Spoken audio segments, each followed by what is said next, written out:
본문 말씀을 통해서 구원의 협력이라는 제목으로 하나님의 말씀을 증거하겠습니다.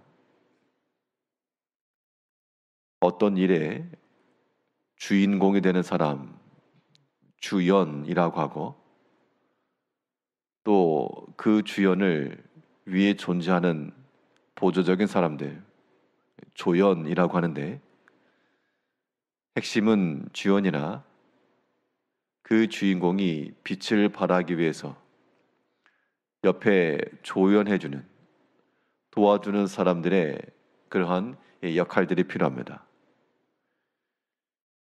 하나님의 구원의 대서사시에 있어 그 주인공은 우리 주 예수님이시고, 우리는 영광스럽게도 그 주인공을 위한 조연들로서 우리가 선택이 되었습니다. 우리 인생의 삶을 어떻게 살 것인가?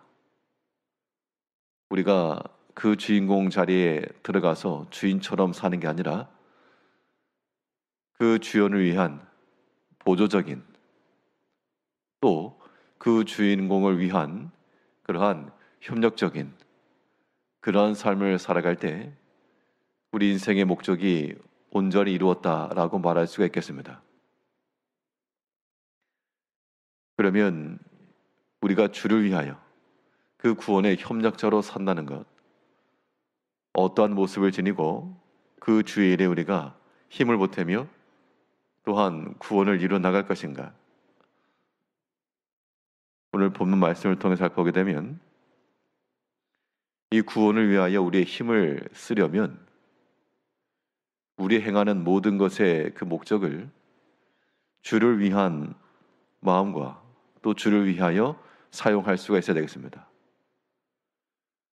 나의 것이라 여겨지는 것을 가만 생각해 보면 실상은 이것은 내 것이 아니라 주께서 내게 맡기신 것이고, 내게 맡기셨다는 것은 그것을 적당히 사용할 때가 있을 것인데, 그때 나의 것이라 주장하지 않고 온전히 주를 위하여 내어드리는 것, 그것이 하나님의 영원하신 구원과 또한 우리 주 예수 그리스도께서 이루시고자 하시는 그 구원에 협력하는 최상의 일이 되는 겁니다.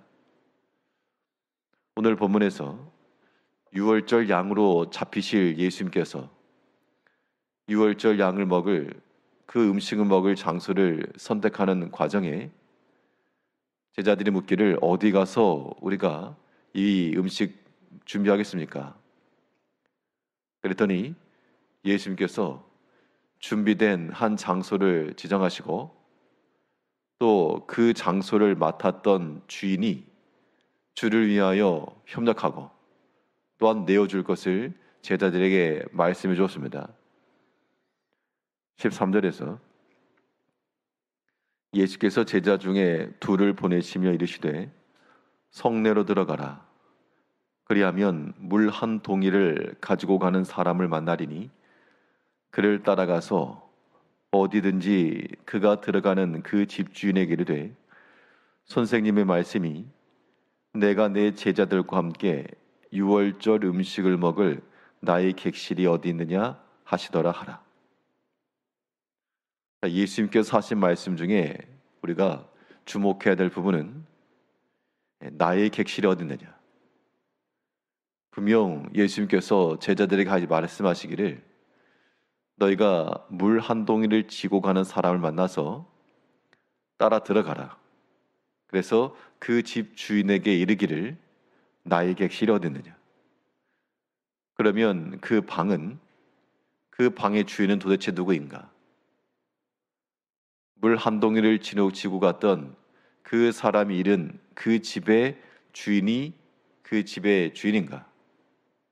그런데 예수님께서 말씀하시기를 그 주인에게 이르기를 나의 객실이 어디 있느냐 하라. 이 말인즉슨 비록 그 주인이 소유하고 있었던 그 방일지라도 예수님께서 말씀하시기를 그 원래 주인이 자신임을 또한 말씀하는 겁니다. 이것이 우리에게 상징하는 바는 우리의 소유하는 모든 것들에 있어서 원래 주인은 주님이시다. 그러면 원래 주인이 주님이니까 그 주를 위하여 우리가 사용하고 주를 위하여 내어드리는 것은 이것은 지극히 당연한 일이다. 우리의 특별한 헌신이며 충성이며 그런 갖다 붙일 필요도 없이 우리 입장에서 주께서 맡기우신 거니까 당연히 주인이 있으시겠다 할 때 그때에 내어드리는 것, 이것이 우리 가운데 있어야 될 조연의 역할입니다. 하나님께서 우리 각자에게 여러 가지를 맡기셔서 이 맡기신 것을 가지고 우리가 쓰임을 받아야 되겠습니다. 그런데 우리가 주를 위해서 수고하고 희생하며 때로 무엇인가를 행한다 할 때 무엇인가 큰 대단한 일을 하는 모양 생색을 낸다든지 자신이 영광을 받으려 한다든지 아니면 주인 행세를 하는 그런 모습들은 우리가 버려야 되겠습니다. 왜냐하면 원래 주인이 주님이시니까 주께서 지금 이 때를 위하여 내어놓으다. 이 때를 위하여 너에게 잠시 맡겨놓으라. 우리가 그의 마음과 또한 그의 뜻을 항상 기억을 해야 되겠습니다. 그러면 주께서 우리에게 잠시 맡기우신 그것을 가지고 우리가 주를 위하여 또한 하나님의 나라를 위하여 또한 모든 이 섬기는 일을 위하여 쓰임 받아야 되는 겁니다. 이것이 우리가 감당할 구원에 있어서의 협력이며 또한 조연의 영광인 겁니다. 나의 객실이 어디 있느냐 하라. 예수님께서 예고 없이 내가 지니고 있던 모든 것들에 대해서 나의 것이 어디 있느냐 물어보시게 되면 우리가 감추려 하지도 말고 또한 없다라고 말하지도 말고 언제든지 주를 위하여 준비된 것을 내어드릴 수 있는 그런 마음을 지녀야 되겠습니다. 또 이 구원의 협력을 이루기 위해서 우리가 해야 될 일이 무엇인가 하니 그 주의 말씀대로 그대로 순종하며 행하는 것이 있습니다.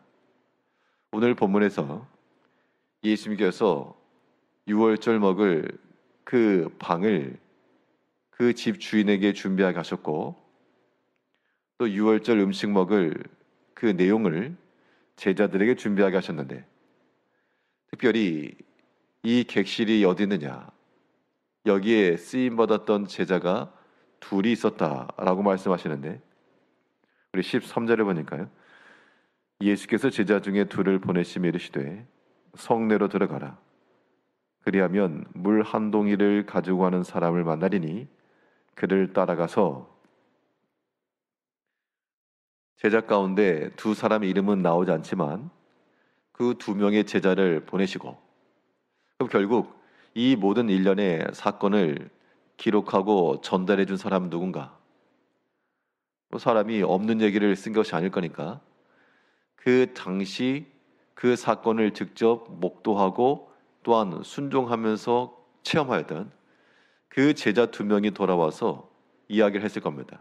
다른 제자들에게도 진짜 가보니까 물동이를 지우고 가는 사람이 있었고 따라가니까 진짜 있더라. 그러면 결국 그 일에 주의 말씀에 순종하였던 제자들은 이 모든 사건의 전말을 알고 있었고 또한 그들의 입을 통해 오늘날까지 이 구원의 역사가 전달이 된 겁니다. 그럼 예수님께서 말씀하셨을 때 제자들이 들을 때는 또 이게 무슨 말씀이신가? 왜냐하면 자기 눈앞에 우리 눈앞에 확인되지 않은 일이므로 그 말을 그대로 순종해 나간다는 것은 믿지 않으면 할 수 없는 일입니다. 믿고 행하는 것 외에는 아직 이루어지지 않은 일을 우리가 할 근거가 없는 것인데 이 제자들은 그 당시 유월절 때 전국 각지에서 혹은 해외에서라도 사람들이 명절을 지키기 위해서 예루살렘으로 몰려들었습니다. 우리가 휴가철이나 그런 때가 되면 어떤 한 장소에 숙박 문제가 해결되지 않아서 이 숙박료가 올라가는 것처럼 그 당시에 어떤 방을 잡기가 쉽지 않았다는 겁니다. 제자들의 입장에서도 어떻게 준비할까? 제자들의 입장에서는 오병이어의 사건 앞에서 예수님께서 어떻게 할까? 빌립에게 시험했던 것처럼 똑같은 그런 상황이었을 것인데, 이 제자들은 예수의 말씀대로 순종해 나아갔을 때 그때 준비되고 예비된 방을 얻은 겁니다. 그러니까 순종한 제자들이 느꼈을 것은, 이렇게 예수님께서 아시는구나, 하나님께서 이렇게 준비하시는구나 라고 하는 것을 또한 분명히 깨달았을 것이고, 그것이 또한 그들의 모든 사역에 있어서도 큰 밑바탕이 됐을 것이 분명합니다. 어떻게 알았는가? 순종해서 알았다, 그 얘기입니다. 믿고 순종해 나가 보니까 실제로 거기에 있더라. 오늘날 우리가 이 구원에 협력하는 자가 되려면 주의 말씀을 믿고 말씀의 길이 있다, 아무튼 말씀의 길이 있다라는 그런 생각을 가지고 우리가 끝까지 잘 순종해야 되겠고요. 또한 순종한 제자들이 안다는 겁니다. 다른 사람이 아는 게 아니라, 공부를 많이 하고 똑똑한 사람이 아는 게 아니라 주의 말씀을 순종한 제자들이 안다. 예수님께서 가나 혼인잔치에서 물로 포도주를 만든 사건 속에서도 그 수많은, 그 잔치에 참여했던 수많은 사람들은 이것이 어디서 났는지 알지 못했으나 성경은 기록하기를 그러나 물떠온 하인들은 알더라. 아구까지 채우라고 하는 참으로 믿기 어려운 그 일에 끝까지 순종해 나가니까 그 하인들도, 그 잔치를 즐기지 못하고 수고하였던 하인들만 그 모든 기적의 역사를 알았다 그랬습니다. 이제 우리가 주의 모든 말씀대로, 아무튼 말씀 안에 길이 있다, 또 말씀 안에 준비된 것이 있다, 굳게 믿으시고 순종해 나아가면서 주께서 이루시고자 하는 모든 구원에 우리가 다 협력하며 그 구원의 영광에 나아가는 성도님들이 되시기를 바라겠습니다. 기도하겠습니다.